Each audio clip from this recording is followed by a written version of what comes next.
Kamis dengan melakukan pertemuan dengan Menteri Energi Rusia Sergei Sivilev. Pertemuan juga turut dihadiri sejumlah perusahaan energi Rusia. Selain menyatakan dukungan terhadap ketahanan energi Indonesia melalui suplai minyak dan gas bumi, Rusia juga siap terlibat pengembangan fasilitas penyimpanan atau storage di Indonesia. Kerjasama ini dijajaki melalui skema antar pemerintah maupun business to business. Skema ini diharapkan memberikan kepastian terhadap ketersediaan cadangan energi nasional termasuk minyak mentah dan LPG. Saya baru selesai melakukan pertemuan bilateral dengan Menteri Energi Rusia dalam rangka menindaklanjuti kesepakatan pembicaraan antara Presiden Prabowo dengan Presiden Putin. Dan alhamdulillah apa yang sudah menjadi kesepakatan itu kita mendapatkan hasil yang cukup baik, di mana kita bisa mendapatkan cadangan crude kita untuk kita nambah. Di samping itu juga kita akan bisa mendapatkan LPG. Dan ini dilakukan secara G2G maupun B2B, yang padanya kemudian ini akan menjadi kepastian daripada cadangan minyak kita, khususnya crude dan LPG di Indonesia. Sekali lagi saya merasa senang hari ini karena atas arahan Bapak Presiden Prabowo untuk menindaklanjuti secara tuntas. Dan alhamdulillah sekali lagi saya katakan bahwa Pengurus Pusat PBSI resmi melepas kontingen Indonesia ke Piala Thomas dan Uber 2026 di Horsens, Denmark. Pelepasan digelar di Pelatnas PBSI Cipayung, Jakarta Timur, sekaligus menjadi momen silaturahmi dan halal bihalal keluarga besar PBSI. Ketua Umum PBSI Muhammad Fadil Imran meminta atlet tampil lepas dan menikmati pertandingan dengan ketenangan sebagai kunci kepercayaan diri dan performa, serta pentingnya kekompakan dan kebersamaan tim dalam ajang beregu. PBSI memberangkatkan 45 orang, terdiri dari 10 atlet putra, 10 atlet putri, 1 manajer, 9 pelatih, dan 15 tim pendukung. Kontingen Indonesia bertolak ke Denmark 16 April 2026 dan menjalani training camp 18 hingga 21 April. Tim Thomas Indonesia tergabung di grup D bersama Prancis, Thailand, dan Aljazair, sementara tim Uber berada di grup C bersama Taiwan, Kanada, dan Australia. Komposisi ini dinilai menjadi tantangan sekaligus peluang bagi Indonesia untuk menunjukkan performa terbaik sejak fase penyisihan. Di sektor putra, Indonesia menurunkan kombinasi pemain senior dan muda seperti Jonathan Christie, Anthony Sinusuka Ginting, dan Fajar Alfian. Sementara di sektor putri, Indonesia diperkuat Putri Kusuma Wardani, Esther Nurumitri Wardoyo, serta ganda Siti Fadia Silva Ramadanti dan Amalia Cahya Pratiwi.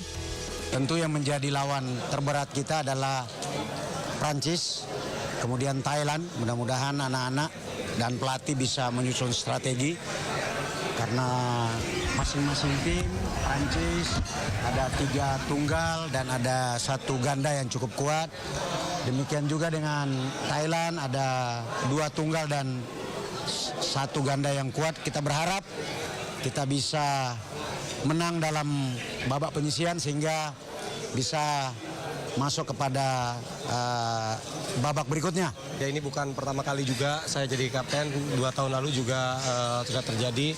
Ya semoga pengalaman saya ikut Thomas Cup udah ke 5 kali, semoga bisa menambah juga semangat buat teman-teman dan juga bisa menularkan aura positif buat teman-teman.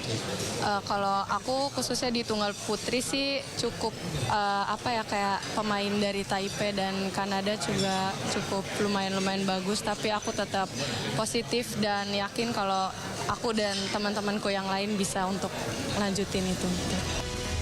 Turnamen Piala Thomas dan Uber 2026 berlangsung 24 April hingga 3 Mei di Denmark. Kontingen Indonesia dijadwalkan akan kembali 5 Mei dengan target membawa pulang gelar juara. Dari Jakarta, Camar Henda, Ahmad Putra, iNews melaporkan. Perundingan digelar di Washington DC, Amerika Serikat. Kedua negara diwakili duta besar mereka untuk Amerika Serikat. Menteri Luar Negeri Amerika Serikat Marco Rubio hadir sebagai mediator. Dalam perundingan, Israel sendiri tetap bersikeras serangan ke Lebanon untuk menghabisi Hizbullah. Iran pun dituding menjadi penyebab Israel menyerang Lebanon. Pertemuan ini adalah pembicaraan tingkat tinggi pertama mereka dalam lebih dari 30 tahun. Well, first of all, on the first question, it's imperative that there's a complete delinkage between Lebanon and Iran.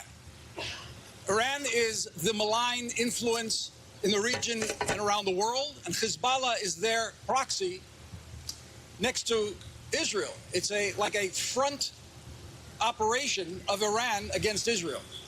And now is the opportunity to push them back because they're as weak as they've never been. So there's an imperative to maintain that delinkage. In terms of agreement with Lebanon, we're working on the agreement on every front, on the security front and on the civil front, to try to achieve together a complete peace treaty that the moment we have the security issue solved, we can take the peace treaty and embark on a harmonious relationship like we have with the other Abraham Accord countries. Pertemuan keduanya berlangsung di Beijing, China. Kedua negara ini bertemu untuk membahas peningkatan kerjasama di berbagai bidang, mulai dari ekonomi hingga keamanan. Dalam pidatonya, Presiden China Xi Jinping mengingatkan agar Spanyol tidak kembali ke hukum rimba seperti negara-negara lain. Saat ini hubungan Amerika Serikat dengan Spanyol alami keretakan dan berpotensi mengganggu kerjasama ekonomi kedua negara. Kunjungan ke China membuka peluang kerjasama baru bagi Spanyol.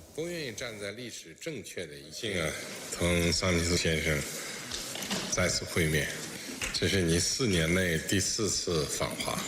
当今世界乱象丛生，国际秩序礼崩乐坏，如何对待国际法和国际秩序，反映的这是一国的世界观、价值观、秩序观、责任观。中国和西班牙都是有原则、讲道义的国家，都愿意站在历史正确的一边。我们应该加强沟通。 巩固互信，紧密合作，反对世界倒退回丛林法则，共同捍卫真正的多边主义，守护全球的和平。 Ya, selain bertemu dengan Spanyol, Presiden China Xi Jinping juga bertemu dengan putra mahkota Abu Dhabi di Beijing. Xi Jinping menegaskan penegakan hukum internasional sebagai fondasi utama perdamaian Timur Tengah. 欢迎。 Ya, dalam pertemuan dengan putra mahkota Abu Dhabi, Sheikh Khaled bin Mohammed bin Zayed Al Nahyan, Presiden China ajukan proposal 4 poin soal perdamaian Timur Tengah. Di antaranya patuh terhadap prinsip supremasi hukum internasional dan patuh terhadap prinsip kedaulatan nasional. Xi Jinping juga tegaskan bahwa China akan terus memainkan peran konstruktif dan keamanan Timur Tengah harus dihormati. Sheikh Khaled sendiri mengatakan Uni Emirat Arab apresiasi peran China yang bertanggung jawab dan konstruktif dalam upaya mencari solusi politik atas krisis yang berlangsung di Timur Tengah.